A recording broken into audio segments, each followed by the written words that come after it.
Vous écoutez le podcast de la formation, le podcast fait par et pour les actrices et acteurs de la formation.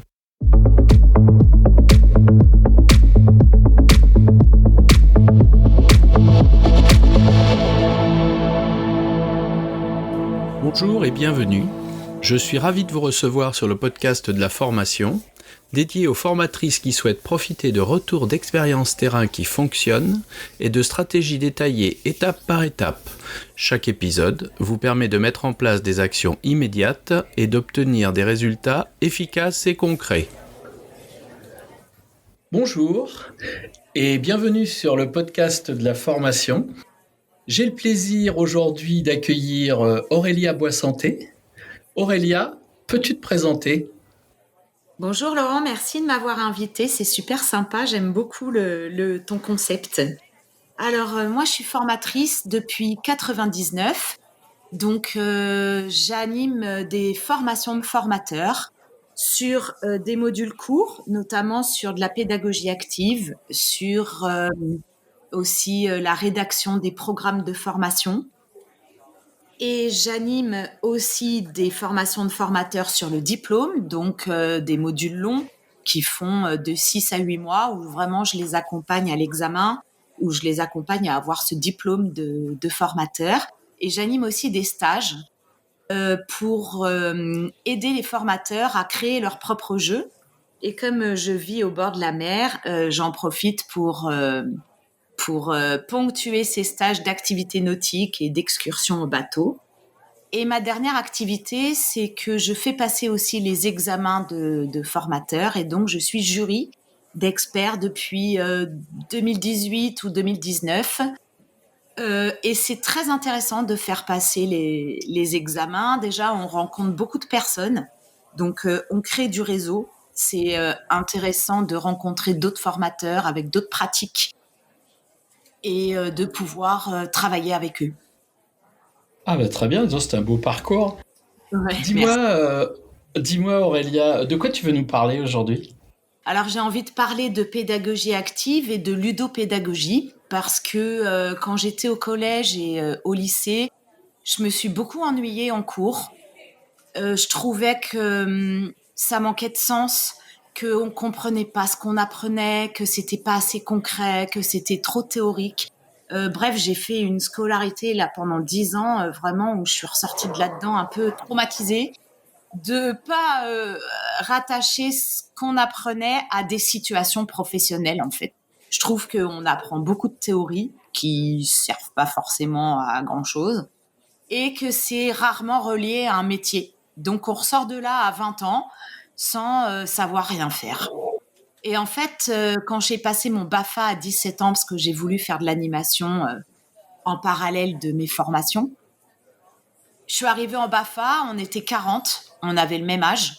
Donc on avait tous entre 17 et 20 ans, donc des ados, hein, des jeunes adultes. Et sauf qu'on bossait 3 fois plus que quand on était au lycée parce que c'était des activités ludiques, y compris pour apprendre toute la partie théorique, donc toute la partie législation, mémorisation des théories qu'on doit apprendre quand on fait de l'animation, donc quand on anime des colos ou des centres de loisirs, enfin des accueils de loisirs avec des enfants, on a beaucoup de législation à apprendre. Et en fait, on était motivés pour bosser, on se faisait pas engueuler, il y avait du travail de groupe, des projets à mener. Et j'ai trouvé que c'était une pédagogie très, très intéressante. On foutait rien d'habitude collège-lycée. Et là, on s'est retrouvés en BAFA à travailler jusqu'à 1h du mat.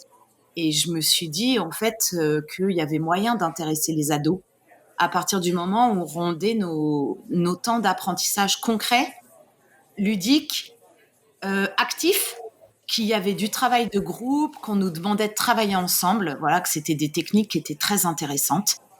Et je me suis formée petit à petit à animer mes formations avec toutes ces méthodes pédagogiques que je trouve super intéressantes pour motiver un groupe. Très bien. Beaucoup plus simple aussi. D'accord. Ce que j'entends, moi, j'ai entendu quelque chose qui m'a surpris, c'est de dire avec une méthode ludique, on arrive à faire passer des contenus un peu rébarbatifs. Tu vois, je pensais que peut-être naïvement, en gros on s'amuse, mais du coup comme on s'amuse, ce qu'on traite c'est plutôt léger comme sujet.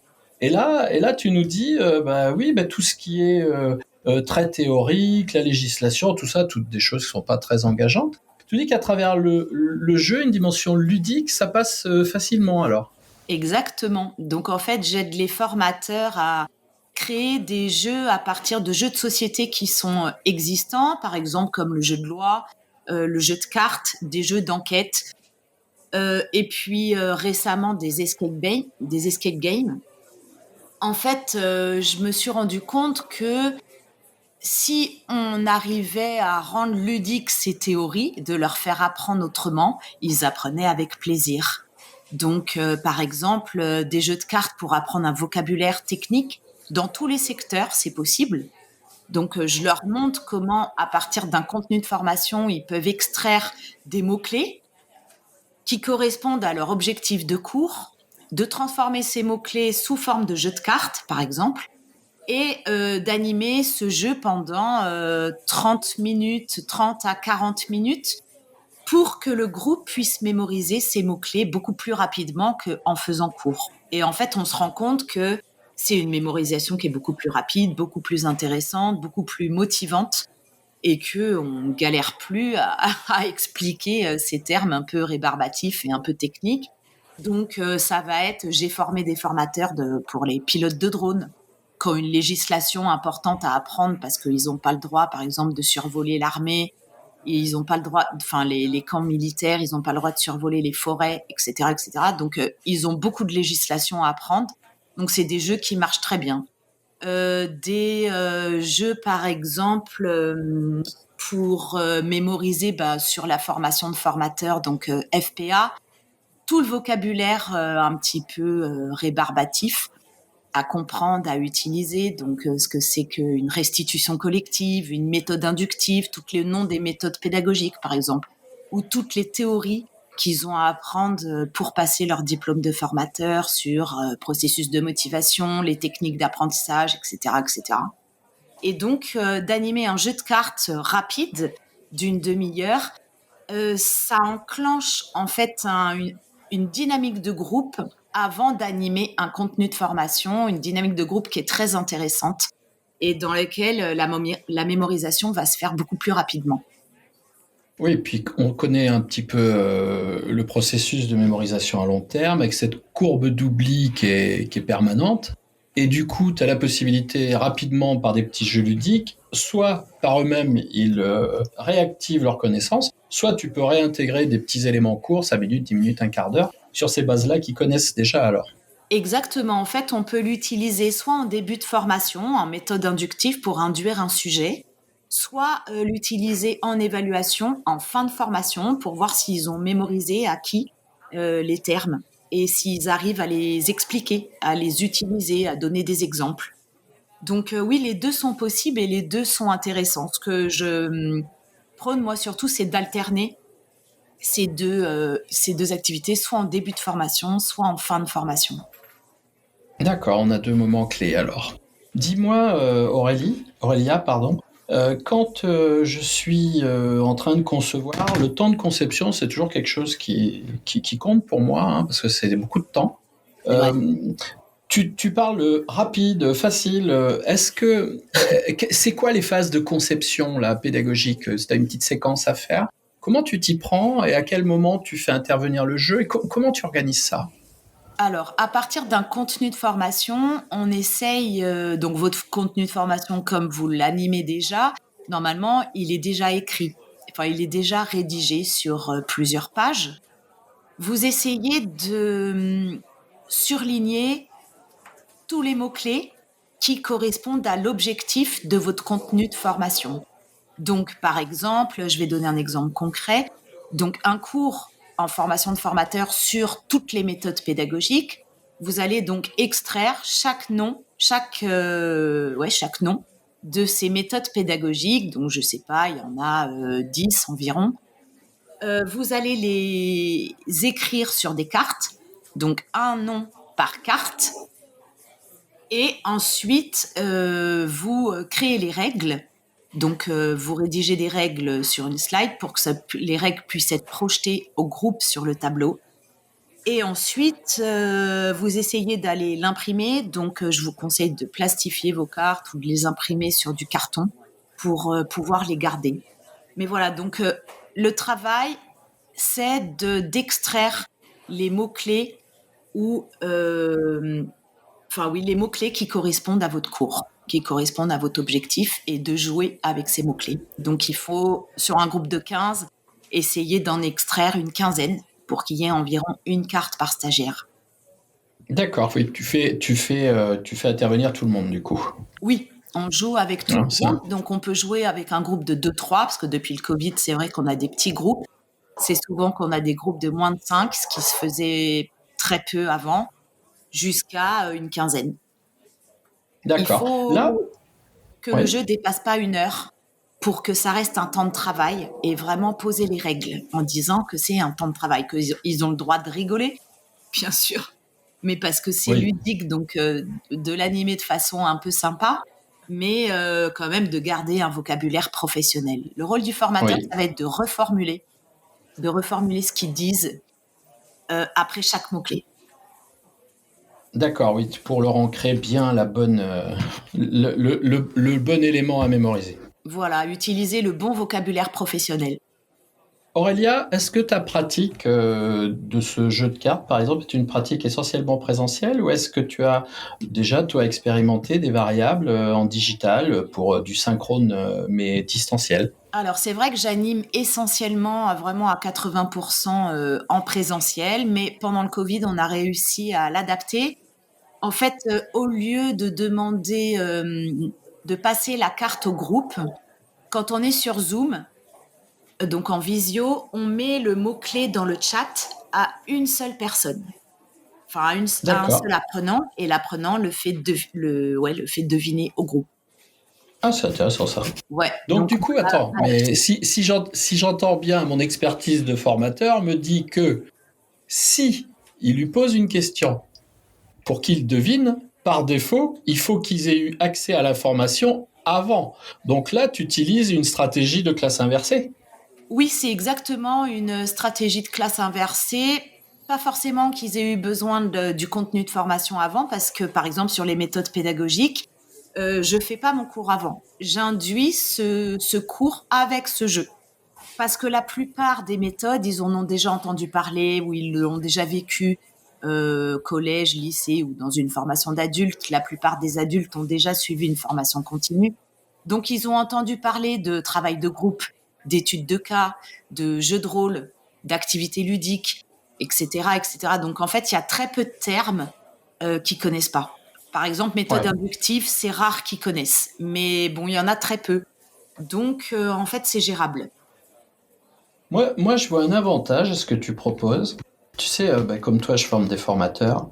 Et très souvent, tu sais, la méthode plus transmissive, tout ça, il dit « Ah non, mais c'est pas bien, la transmissive, tout ça, faut pas... » Alors en vérité, on en a besoin. Mais du coup, si on peut le ludifier, je crois que c'est une excellente solution pour passer quand même un contenu de cours qui est obligatoire. Il y a des choses qu'il faut apprendre, qu'il faut qu'on sache en avance, qu'il faut qu'on puisse mettre en œuvre. Et c'est vrai que ces méthodes, on va dire, plus transmissives, parce que c'est vraiment le mot, c'est souvent très peu apprécié par les formateurs. Et moi, je vois mes formateurs en formation, ils hésitent assez souvent à me proposer des choses comme ça, mais je leur dis, je vais me proposer des activités, mais j'ai aucune connaissance, quoi. Comment je vais pouvoir faire votre activité ? Or là, je mesure bien que dans ta dimension ludopédagogique, on peut vraiment apporter du contenu, entre guillemets, parce qu'il y en a un petit peu besoin, et rendre ça pas très rébarbatif, en vrai.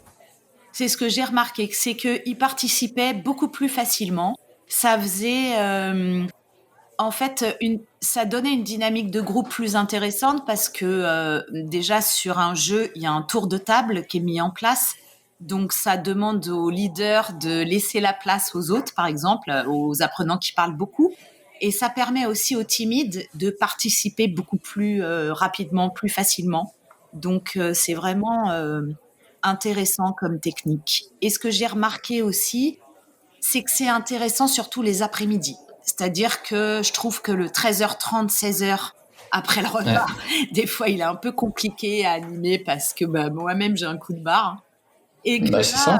quand on sort des activités ludiques, c'est plus sympa. Hein. J'ai un stagiaire qui a 58, 59 ans qui s'est reconverti comme formateur, qui m'a dit c'est la première fois que j'ai pas de coup de barre et que je fais pas la sieste 13h30 quoi. Et que je participe volontiers de 13h30 à 15h. Donc en fait, c'est vrai que physiologiquement, pour les après-midi, c'est vraiment super.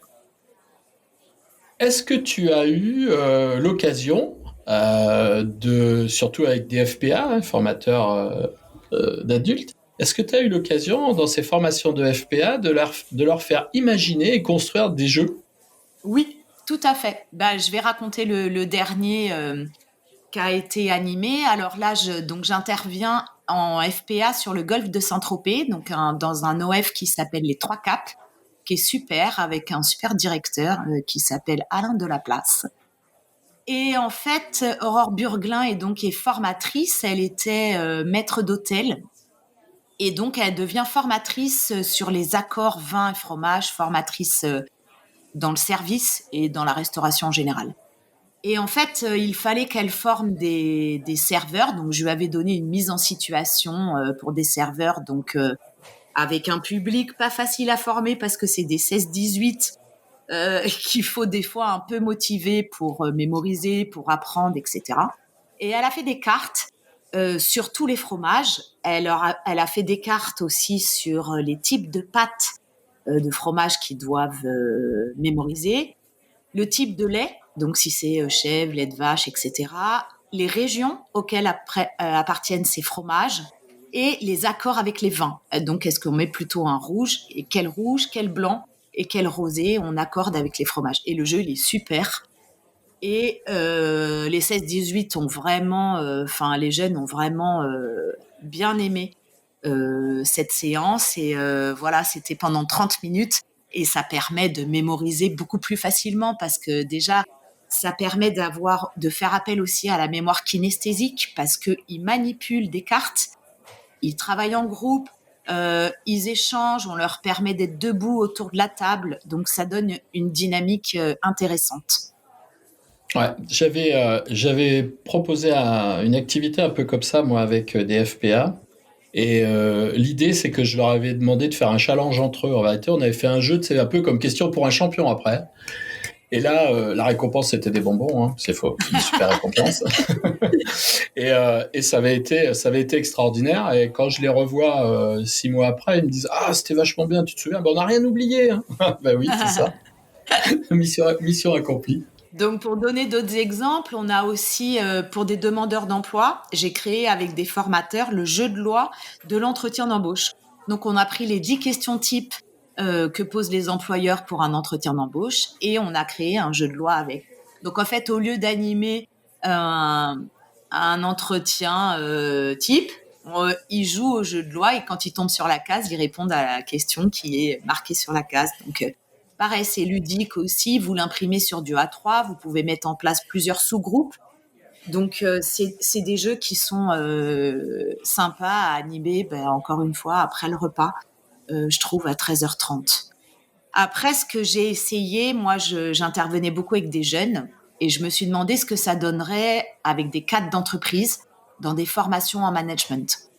Et en fait, ça passe aussi parce que c'est un jeu qui est court, où on intervient sur le même contenu de formation. Donc, par exemple, j'ai créé le jeu de loi de la posture du manager.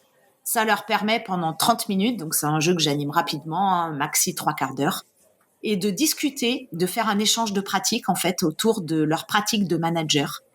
Donc, dans des grosses boîtes, comment ils le vivent, ce qu'ils mettent en place, quel management ils utilisent, est-ce que c'est plutôt un management directif ou un management participatif, etc., etc. Et j'avais un peu peur, j'avoue, sur ce public. Et en fait, ça fonctionne très bien. J'ai eu un très bon retour parce que c'est ludique. C'est le même temps de travail. Ils ont accès au même contenu de formation, mais c'est beaucoup plus dynamique que si je faisais un cours magistral sur la posture du manager.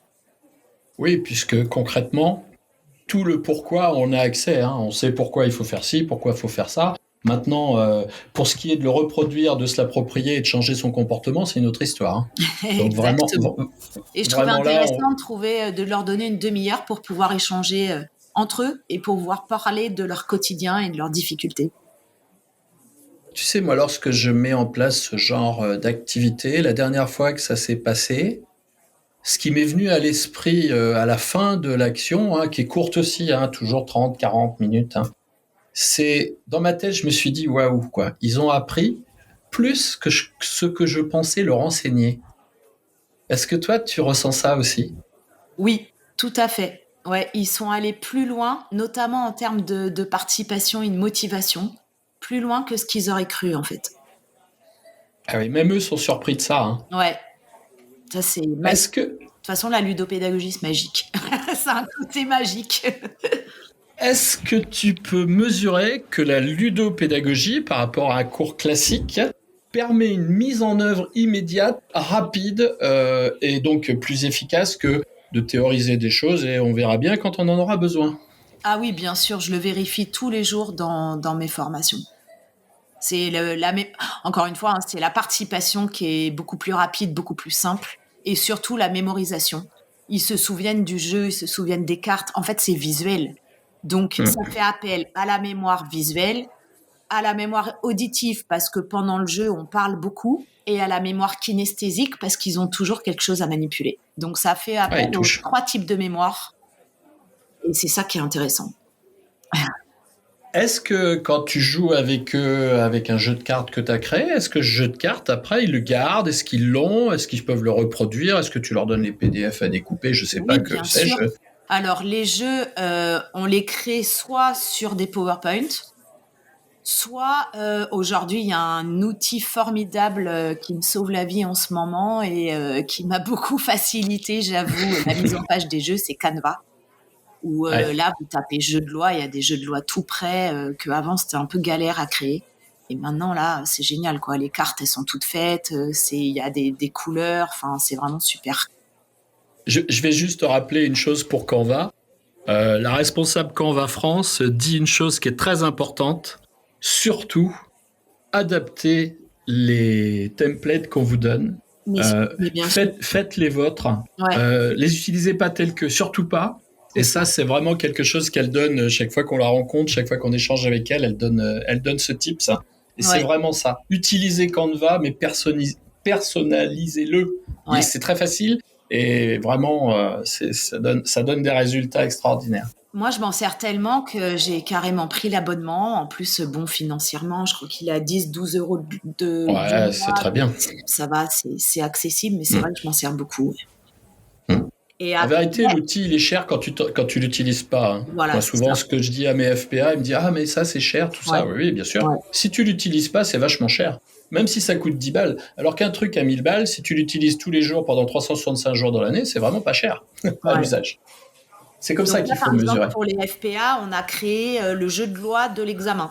Donc, je leur ai demandé de mettre sur chaque case une question qu'ils avaient par rapport au projet de formation qu'ils ont à présenter, ou par rapport à la soutenance orale, ou par rapport à l'examen en général. Et donc, Ouais. je me suis retrouvée avec une quinzaine de questions. Et donc, c'était ludique, c'était sympa aussi que je réponde à toutes leurs questions sous forme de jeu de loi par rapport à cet examen qui fait un peu peur, j'avoue, quand on le passe. Bah, comme tout examen, tu sais, même si on est confiant, Ouais, même si les résultats sont là, l'examen, ça reste, entre guillemets, une épreuve. C'est voilà, c'est quelque chose d'important, c'est un enjeu, donc ouais, automatiquement, c'est important, ça a du sens pour les gens. Hein. exact. Je voulais te poser une question, Aurélia. Pour le moment, j'ai vu quand même que le jeu pouvait interagir avec énormément de domaines de formation. Est-ce que tu as, par exemple, est-ce que tu es intervenu sur des parcours de formation, allez, on va dire plus techniques, hein, des gens qui seraient dans l'industrie, des gens qui seraient dans le bâtiment, des choses comme ça? Oui, oui, tout à fait. Je suis beaucoup intervenue, donc j'ai fait de la prévention, donc sous forme de jeu. Donc là, c'est un OF qui s'appelle Graffito, qui est situé à Avignon. Et pareil, qui utilise beaucoup la ludopédagogie, donc il travaille avec des grosses boîtes, EDF, La Poste, etc.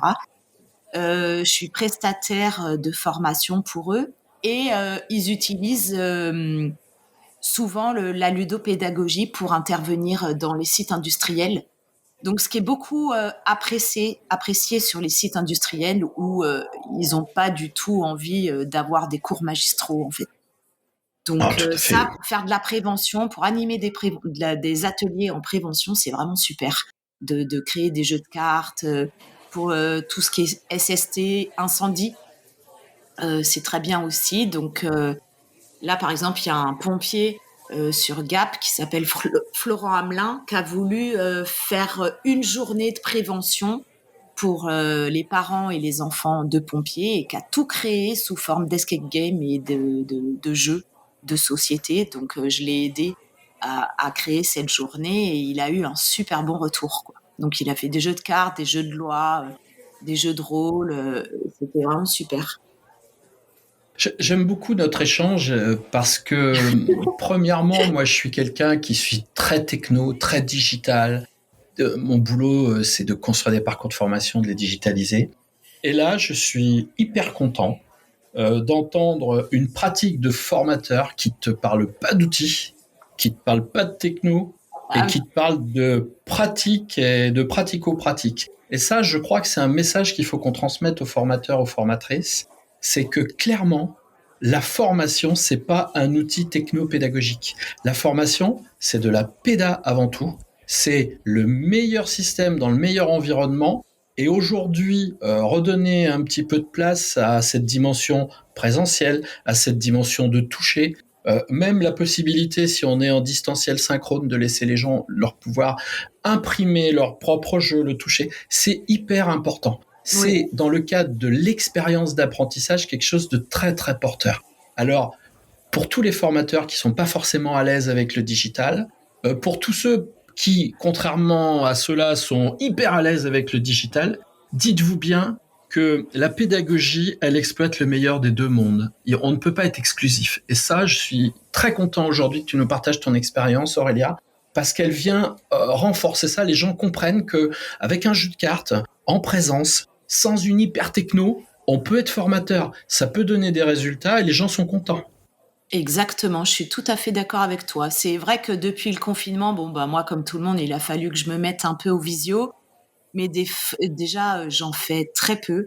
Et c'est vrai que je suis vraiment à fond pour le support papier, pour les jeux et surtout les formations en présentiel, hein. Moi, c'est vrai que les FPA qui font que de la formation en ligne, ça me rend un peu folle parce que on n'apprend pas à gérer un groupe derrière un ordinateur, quoi.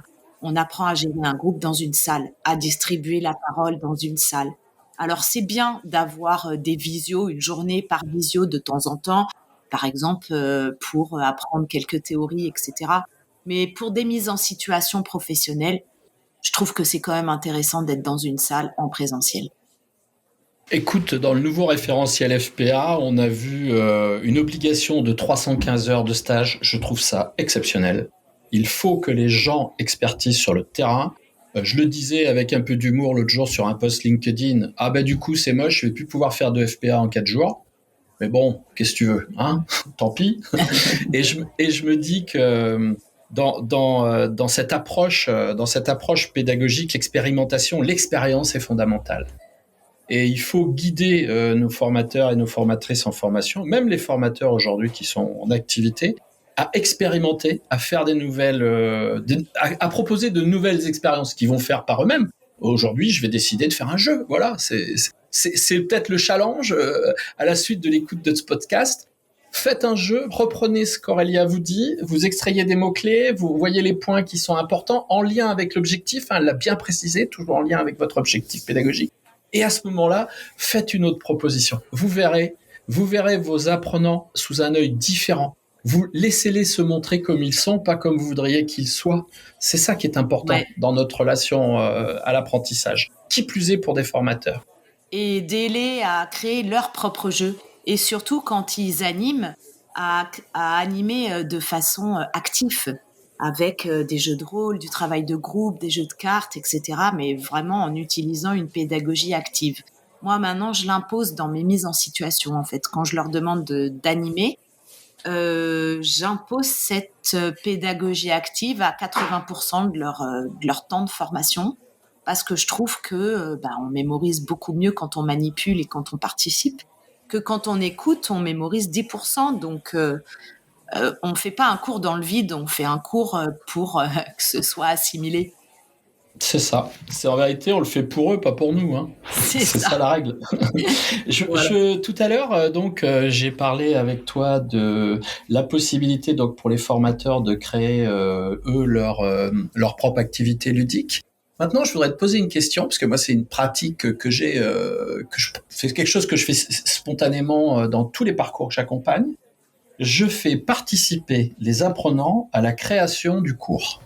C'est-à-dire qu'avec eux, on regarde des objectifs et à eux de construire la formation qui leur semble la plus adaptée pour eux, pour apprendre et pour retenir les objectifs vers lesquels on va. Est-ce que toi... Tu utilises la même méthode? C'est ça, donc, et alors tu peux nous en parler un petit peu?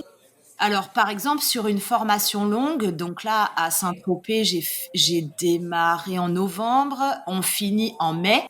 Donc, tout le mois de novembre, je leur ai montré, c'est moi qui ai animé les cours. Donc, je leur ai montré plusieurs méthodes pédagogiques, plusieurs techniques d'animation, etc. Et à partir de décembre, je leur ai donné la liste des contenus FPA qu'il fallait qu'on aborde. Donc, j'ai donné l'accompagnement individuel, j'ai donné les méthodes pédagogiques, les méthodes d'évaluation, etc. Donc, toutes les grandes thématiques qu'il faut avoir vues. Ils se sont positionnés chacun sur une thématique et je leur ai demandé de faire des recherches et de créer un cours. Donc, par exemple, de se mettre en situation d'appel d'offres. Hein. Nous, c'est ce qu'on fait. Moi, j'ai participé longtemps, j'ai rédigé longtemps des appels d'offres, une quinzaine d'années quand j'étais manageuse dans un grand OF.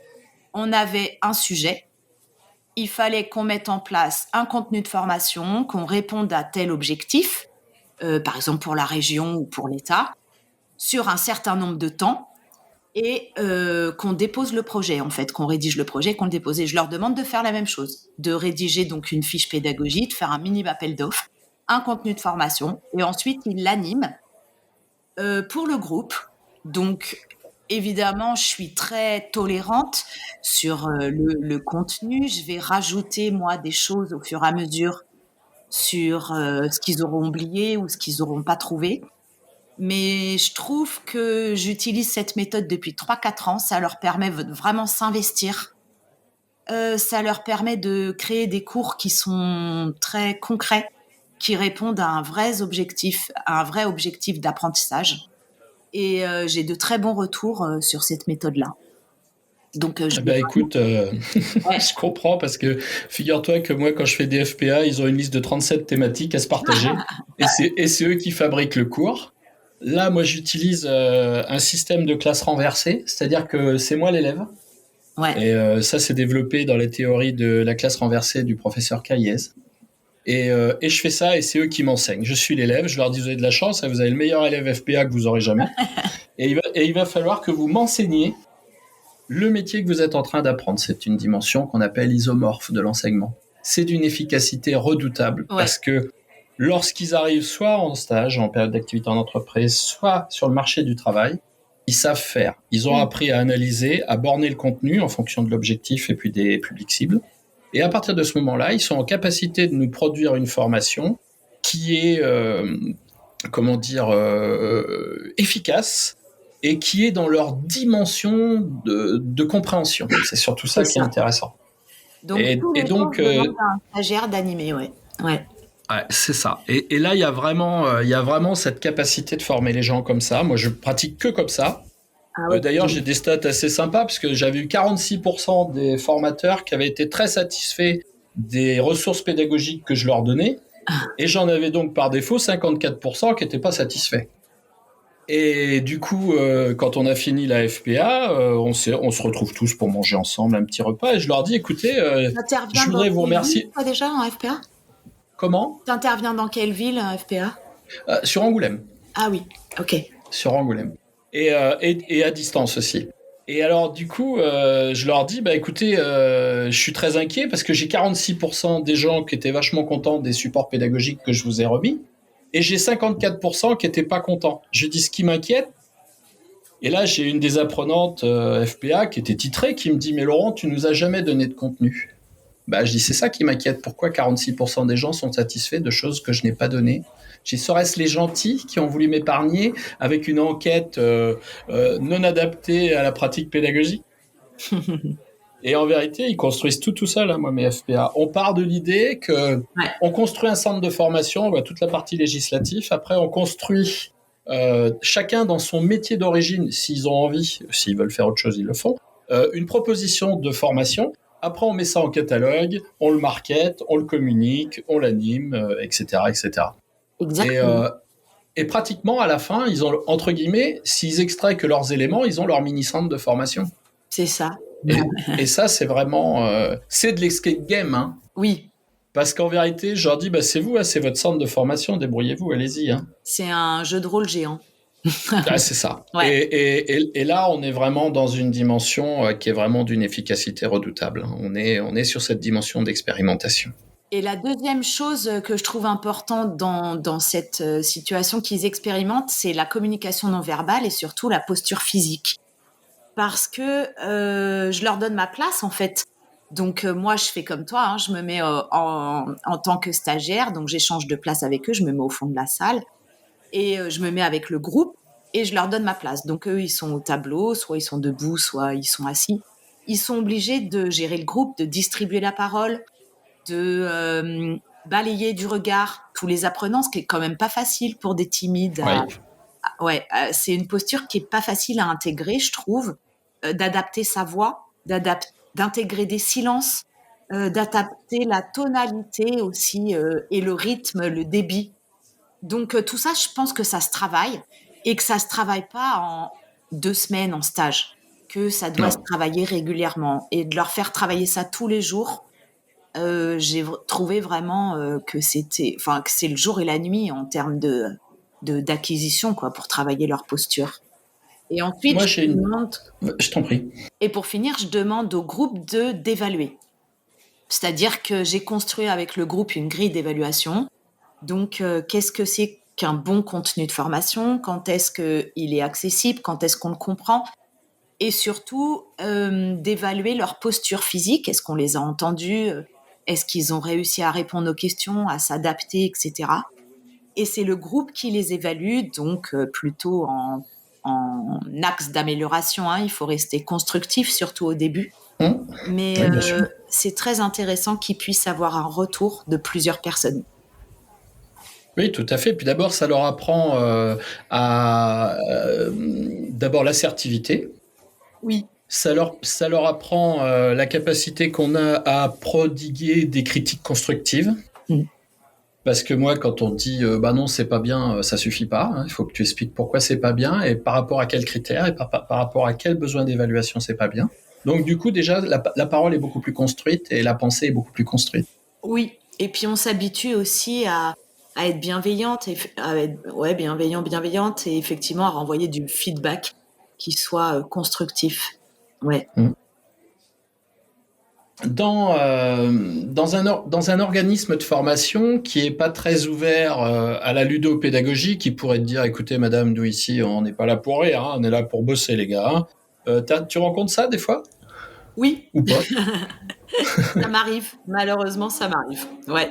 Du coup, tu leur fais des PowerPoint de 140 slides? Non, moi, je ne sais pas. Je m'en vais. Très bonne réponse. Voilà, ça m'est arrivé en école de commerce, par exemple, où je suis un peu dénue des méthodes en école de commerce. C'est vraiment, ils sont considérés comme des élèves. On leur parle comme à des gamins, alors qu'ils ont 25 ans, ils payent hyper cher. Je suis arrivée, les salles, elles étaient en randonnion. Franchement, j'ai eu peur, quoi. Je suis partie en courant. Écoute, j'ai été confronté à ça il n'y a pas très longtemps, moi. Quand même, il y a une formatrice qui a voulu m'aider. Elle m'a présenté son support où il y avait, je rigole pas, mais 180 slides, hein, quand même. Et sur chaque slide, il y avait au moins 20 lignes de texte, quoi. C'est le truc totalement... ça te lobotomise, un truc comme ça. Et la réalité, moi, je venais sur de la gestion de projet. Et les gars, on leur dit, vous allez être chef de projet. Hein. Ils sont en 3e année. Il y a personne qui est capable de gérer un projet, là. C'est clair et net. Oui, je Et suis le d'accord. On problème, les c'est quand positionne dans des situations où, je sais pas moi, il faut avoir 10 ans d'expertise. ils sont totalement infantilisés. Oui. Et à la Et fois, on leur le, promet la lune, alors qu'après, quand tu arrives sur le marché du travail à 20 ans, ils tombent des nues, quoi. eh bien, pour te donner une idée, moi, ils m'ont dit, mais vous, monsieur, vous êtes chef de projet, alors, mais du coup, nous, comment on va faire pour avoir du boulot? Parce qu'on sait pas faire ce que vous savez faire. Bah, je dis, c'est ça le problème. Le vrai problème, c'est ça, qu'on soit capable, nous, d'enseigner, chef de projet, c'est pas des PowerPoint, quoi. C'est mener des projets. C'est ça. Dans une dimension croissante, grandissante, est-ce qu'on va travailler sur des projets agiles? Nous, on travaille beaucoup plus Ouais. sur des projets agiles dans le digital, mais ça peut être des projets plus institutionnels, hein, fabriquer un pont ou un viaduc. Hein. Et Ouais. donc, du coup, il y a quand même des méthodes, des techniques à utiliser. Et là, en vérité, c'est le grand mensonge. Alors moi, en fait, j'ai proposé donc à cette classe, donc j'intervenais sur les techniques de prospection, pareil aussi sur la gestion de projet, sur la gestion des réseaux sociaux. Donc j'avais un module comme ça pendant 6 mois. Je leur ai proposé d'utiliser une pédagogie active et de travailler autrement que leur méthode scolaire. Et de créer vraiment un projet, de le présenter à l'oral à toute la classe, de faire des recherches. En gros, il fallait qu'ils créent une mini start-up et qui créent un plan de prospection avec un plan pour les réseaux sociaux. Et ben, ils ont adoré. Et ils m'ont dit, mais Ah c'est oui, la première fois qu'on passe à l'oral, c'est la première fois qu'on travaille notre prise de parole. La gestion du stress, ça fait peur de passer devant tout le monde. Ça s'apprend ça en fait, à gérer son stress, gérer sa peur. Et j'ai eu un très bon retour et ils m'ont dit: «Mais pourquoi c'est aussi scolaire et c'est aussi magistral?» Et en fait, je pense que c'est un problème de formation continue. Moi, pour intervenir comme ça, c'est vrai que ça m'est pas tombé du ciel, hein. Je me suis beaucoup formée et je continue aujourd'hui de me former. Là, par exemple, avec la métropole Aix-Marseille, je viens de faire une formation sur les escape games pédagogiques et tous les ans, j'essaye de me former à une nouvelle méthode, une nouvelle technique ludique. Donc, une année, ça a été les jeux de rôle, une année, ça a été les jeux de société pédagogiques. Là, on vient de mettre en place un salon, la ludopédagogie sur Avignon. Voilà, je crée des partenariats, du réseau, mais je continue de me former avec des gens meilleurs que moi, avec des experts en fait, et pour pouvoir intervenir comme ça, après utiliser ces méthodes pendant les cours. Mais c'est vrai qu'il faut, ouais, qu'il faut se former régulièrement. Je trouve ça tu très sais que moi, j'ai compris que former, c'était la meilleure façon d'apprendre. Hein. ouais. Parce qu'en face de moi, j'ai tellement de questions qui me sont posées. Ah, j'avais pas pensé à ça.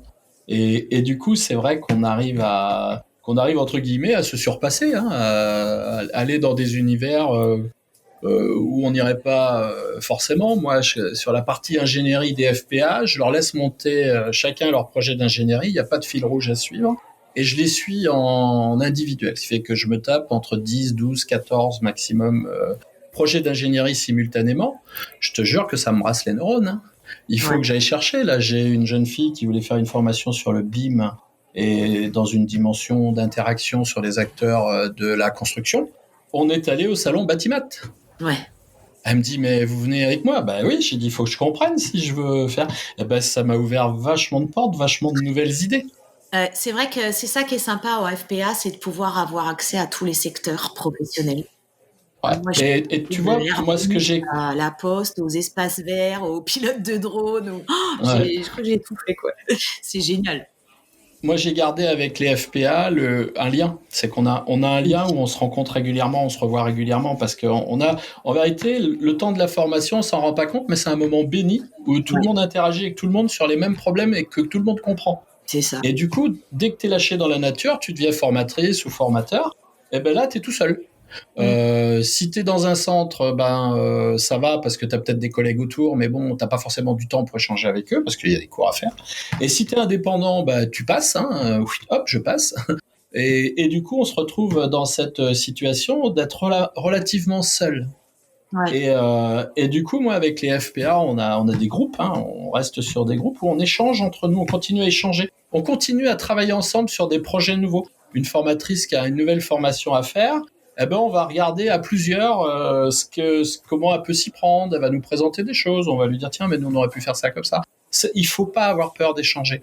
Faut pas avoir peur de venir dire moi le premier qui forme des FPA, j'ai un truc à faire, je leur en parle, voilà. Et bah oui, tiens, oui, j'aurais pu faire ça, c'est sympa ton idée. Ah, mais moi j'ai expérimenté ça, Laurent, tu vois, tu pourrais peut-être faire ça aussi. On apprend tout le temps, quoi. C'est vraiment une école d'humilité et on devient plus efficace, donc c'est hyper agréable, quoi. Ouais, je suis d'accord. Ouais, moi aussi, il y en a beaucoup que je revois et avec qui je garde des affinités, en fait. Ouais, des liens qui se sont créés. Mm. Et puis 6 mois, c'est long, hein. Donc oui, bah, et puis on s'habitue aux gens, dis donc, on finirait par bien les aimer, dis donc. ouais, c'est ça. C'est ça. horrible. Ouais, je suis d'accord. Dis-moi, Aurélia, si tu devais, pour terminer, donner un conseil à un formateur ou une formatrice concernant la ludopédagogie, qu'est-ce que tu lui dirais? De se former, de faire une formation sur ces nouvelles techniques, qui sont anciennes, par exemple dans l'animation, hein, parce que le CMEA, ils utilisaient ça déjà en 70. Mais aujourd'hui, ça s'est un peu développé dans les autres secteurs de formation. Et voilà, que c'est important de se mettre à jour et surtout d'apprendre à dynamiser ces journées types de formation. Moi, j'interviens comme ça à peu près 6 heures sur 7. Voilà, j'ai arrêté vraiment le magistral, quoi. Donc, j'alterne le travail de groupe, les jeux de rôle, les jeux de cartes, les jeux de société, les jeux de rôle en binôme, etc., etc. Mais c'est important qu'on ait des formations qui soient concrètes. Est-ce que tu as des formations à recommander? Oui, bien sûr. Bah, déjà, moi, j'anime des stages si vous êtes intéressé. Donc, à la Ciotat notamment, j'ai une newsletter aussi des jeux de formation où je donne des jeux de formation, donc tout prêt régulièrement, que je fais sur Canva et que je donne en PDF à peu près tous les 15 jours. La formation ludopédagogie, je l'anime en présentiel sur une journée, je l'anime aussi à distance, soit en individuel, soit en groupe.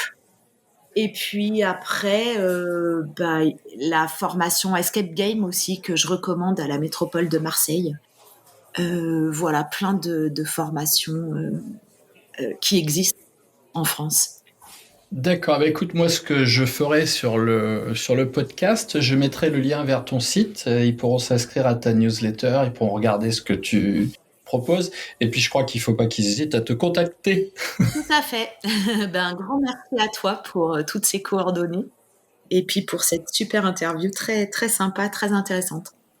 Eh bien écoute, je te remercie Aurélia, j'espère que nos auditeurs auront passé une fois de plus un bon moment. Nous avons de plus en plus d'écoutes, hein. Nous avons un vrai vivier de formateurs et de formatrices qui sont à l'écoute de notre podcast.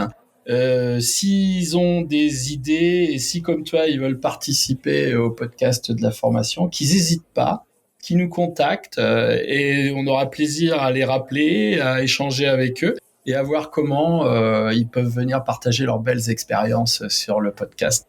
Merci beaucoup Aurélia. Super, je vais t'envoyer des collègues alors. Merci beaucoup, Laurent. à bientôt. À bientôt. À bientôt sur le podcast de la formation.